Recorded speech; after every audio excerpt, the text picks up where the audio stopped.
ನಮಸ್ತೆ ನನ್ನೆಲ್ಲ ಪ್ರೀತಿಯ ಕನ್ನಡಿಗರಿಗೆ. ಈ ವ್ಲಾಗ್ನ ನಾನು ನೆನ್ನೆನೆ ಅಪ್ಲೋಡ್ ಮಾಡಬೇಕಾಗಿತ್ತು, ಆದ್ರೆ ನೆನ್ನೆ ಸ್ವಲ್ಪ ಲೇಟ್ ಆಗೋಗಿತ್ತು ಮತ್ತೆ ಕೆಲಸನೂ ಕೂಡ ತುಂಬಾನೇ ಇತ್ತು. ಅದರಿಂದಾಗಿ ನೆನ್ನೆ ವ್ಲಾಗ್ನ ಅಪ್ಲೋಡ್ ಮಾಡೋದಿಕ್ಕಾಗಿಲ್ಲ. ಇವಾಗ ಅಪ್ಲೋಡ್ ಮಾಡ್ತಿದ್ದೀನಿ, ದಯವಿಟ್ಟು ಬೇಜಾರ್ ಮಾಡ್ಕೋಬೇಡಿ. ಮೊನ್ನೆ ನಾವು ಚಿಕ್ಕರಸಿಂಕೆರೆ ಬಂದಿದ್ವಿ, ಸ್ವಲ್ಪ ಗಾಡಿ ಕೂಡ ಇಶ್ಯೂ ಆಗೋಗಿತ್ತು. ಅದರಿಂದಾಗಿ ನಾನು ನಮ್ಮ ಮನೆಯವರು ಅಭಿಯಣ್ಣ ರಶ್ಮಿ ಅಕ್ಕ ಎಲ್ಲರೂ ಕೂಡ ಫಾರ್ಮ್ ಹೌಸ್ ಅಲ್ಲೇ ಉಳ್ಕೊಂಡ್ ಆಗೋಯ್ತು. ಫಾರ್ಮ್ ಹೌಸ್ ಇಂದ ಈಚೆಗೆ ಬಂದು ಹೊರಡದ ಅಂತ ಅನ್ಕೊಂಡ್ವಿ. ಅಷ್ಟೊತ್ತಿಗೆ ಅಲ್ಲಿ ಎಳ್ನೀರ್ ಕುಯ್ತಾ ಇದ್ರು, ಅದಕ್ಕೆ ನಾವು ಕೂಡ ಹೋಗಿ ಒಂದ್ ಎಳ್ನೀರ್ನ ಕೊಚ್ಚಿಸ್ಕೊಂಡು ಕುಡಿದ್ವಿ.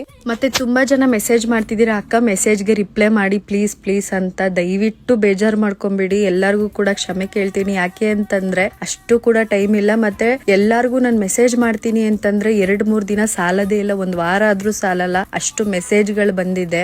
ಆದಷ್ಟು ಪ್ರಯತ್ನ ಪಡ್ತಿದ್ದೀನಿ ರಿಪ್ಲೈ ಮಾಡೋದಿಕ್ಕೆ. ಆ ನಂತರ ನಾವು ಫಾರ್ಮ್ ಹೌಸ್ ಇಂದ ಡೈರೆಕ್ಟ್ ಅಭಿಯಣ್ಣ ಅವ್ರ ಮನೆಗೆ ಬಂದ್ವಿ. ಅಭಿಯಣ್ಣ ಅವ್ರ ಮಗಳ ಜೊತೆಗೆ ಚೆನ್ನಾಗಿ ಆಟ ಆಡ್ತಿದ್ರು. ನಾನು ಇವ್ರ ಮನೆಗೆ ಫಸ್ಟ್ ಟೈಮ್ ಬಂದಾಗ ಇವಳು ನನ್ನ ಹತ್ರಕ್ ಬರ್ತಾನೆ ಇರ್ಲಿಲ್ಲ. ನಾನು ಅವ್ರ ಮನೆಗೆ ಹೋಗಿ ರೂಢಿ ಆದ್ಮೇಲೆ ಅವಾಗ ನನ್ನ ಹತ್ರ ಬಂದಿದ್ದು ಪಾಪು. ಮಗಿನ ಜೊತೆಗೆ ಆಟ ಆಡಾದ್ಮೇಲೆ ನಾಷ್ಟ ಮಾಡ್ಕೊಂಡು ಹಾಗೆ ರಶ್ಮಿ ಅಕ್ಕನ್ಗೆ ತಲೆ ಬಾಚ್ಕೊಟ್ಟೆ. ಹಾಗೆ ಅಭಿಯಣ್ಣನು ನನ್ ಗಂಡನು ಇಬ್ರು ಕೂಡ ಅಲ್ಟೆ ಹೊಡಿತಿದ್ರು. ನಾನು ಮತ್ತೆ ರಶ್ಮಿ ಅಕ್ಕ ಇಬ್ರು ಜೊತೆಲಿದ್ದಾಗ ಅಭಿಯಣ್ಣನು ನನ್ ಗಂಡನು ಇಬ್ರು ಅದೇನೇನ್ ಮಾತಾಡ್ಕೋತಾರೋ ಗೊತ್ತಿಲ್ಲ, ನೋಡ್ಬಿಟ್ಟು ಸುಮ್ನೆ ನೆಗಿತಾನೆ ಇರ್ತಾರೆ. ಮತ್ತೆ ಅಲ್ಲಿಂದ ಡೈರೆಕ್ಟ್ ನಾವು ಅಂಗಡಿಗೆ ಬಂದ್ವಿ. ಅಣ್ಣ ಪೂಜೆ ಮಾಡ್ತಿದ್ರು, ನಾವು ಸುಮ್ನೆ ಕುತ್ಕೊಂಡು ಅಲ್ಟೆ ಗಿಲ್ಟೆ ಹೊಡ್ಕೊಂಡು ಹಾಗೆ ಒಂದ್ ಸ್ವಲ್ಪ ಹೆಲ್ಪ್ ಮಾಡ್ಕೊಡ್ತಿದ್ವಿ. ಮತ್ತೆ ಲೋ ನವೀನ ಮೂವಿದು ಲೋ ನಿಂಗಣ್ಣ ಸಾಂಗ್ಗೆ ವಿಡಿಯೋ ಶೂಟ್ ಮಾಡ್ಬೇಕಿತ್ತು. ನೀವು ಆಲ್ರೆಡಿ ನೋಡಿರ್ತೀರಾ, ಆ ವಿಡಿಯೋನ ಅಪ್ಲೋಡ್ ಮಾಡಾಗಿತ್ತು ನೆನ್ನೆ ನೈಟೇನೆ. ಮತ್ತೆ ಇನ್ಸ್ಟಾಗ್ರಾಮ್ ಅಲ್ಲಿ ಒಂದು ಸಾಂಗ್ ಟ್ರೆಂಡಿಂಗ್ ಅಲ್ಲಿ ಇತ್ತು, ಅದು ಹುಕ್ ಸ್ಟೆಪ್ ಟ್ರೆಂಡಿಂಗ್ ಅಲ್ಲಿ ಇತ್ತು. ಅದನ್ನ ಅಭಿ ಅಣ್ಣಂಗೂ ಹರ್ಷ ಅಣ್ಣಂಗೂ ರಶ್ಮಿ ಅಕ್ಕನ್ಗೆ ಎಲ್ಲರಿಗೂ ಕೂಡ ಹೇಳ್ಕೊಡ್ತಿದ್ದೆ. ಅಣ್ಣಂಗಂತೂ ಸಖತ್ ಕನ್ಫ್ಯೂಷನ್ ಆಯ್ತಿತ್ತು, ಹರ್ಷ ಅಣ್ಣಂಗಂತೂ ಆಡಕ್ಕೆ ಗೊತ್ತಿರ್ಲಿಲ್ಲ ಪಾಪ. ನೀವ್ ಏನೇ ಹೇಳಿ ಇವ್ರ ಅಂಗಡಿಗೆ ಬಂದ್ರೆ ಅಂತೂ ಮನೆ ಕಡೆ ನೆನ್ಪೇ ಆಗಲ್ಲ.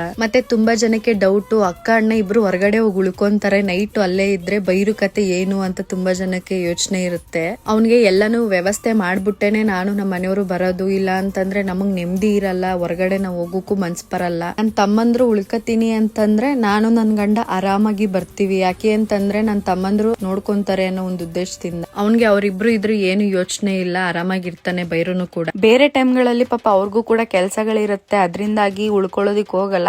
ಎಷ್ಟೊತ್ತಿದ್ರು ಕೂಡ ನೈಟು ಬಂದೇ ಬರ್ತೀವಿ ಮನೆಗೆ. ಈ ಅಣ್ಣಂಗೆ ಪಂಚೆ ಉಡ್ಸೋಷ್ಟೊತ್ತಿಗೆ ಸಾಕಾಗೋಗಿತ್ತು. ಹಂಗೆ ಒಂದ್ ಕ್ಯಾಟ್ ವಾಕ್ ಮಾಡ್ಕೊಂಡ್ ಬಣ್ಣ ಅಂತಂದ್ರು ಅದಕ್ಕೂನು ಜಗ್ಗಲ್ಲ. ಒಂದು ರೀಲ್ ಶೂಟ್ ಗೋಸ್ಕರ ನಾವ್ಗಳು ಎಷ್ಟು ಕಷ್ಟ ಪಡ್ತೀವಿ ಅಂತಂದ್ರೆ ಆ ವಿಡಿಯೋ ಚೆನ್ನಾಗ್ ಕಾಣಿಸೋಕೋಸ್ಕರ ಆ ವಿಡಿಯೋ ಹಿಂದೆ ತುಂಬಾನೇ ಕಷ್ಟ ಪಟ್ಟಿರ್ತೀವಿ. ಬಟ್ ಅದು ಯಾರಿಗೂ ಕೂಡ ಗೊತ್ತಾಗಲ್ಲ. ಕೆಲವೊಂದು ಬಾರಿ ನಾವು ಕಷ್ಟಪಟ್ಟು ವಿಡಿಯೋ ಮಾಡಿದ್ರು ಕೂಡ ರನ್ನಿಂಗ್ ಸಕ್ಸಸ್ಫುಲ್ ಆಗಿ ಸಿಗದೇ ಇಲ್ಲ. ನಾನು ಒಬ್ಳುಗೆ ಅಂತಲ್ಲ, ಎಷ್ಟೋ ಜನ ಫೇಸ್ ಮಾಡ್ತಿದ್ದಾರೆ ಈ ತರ ಕಷ್ಟ.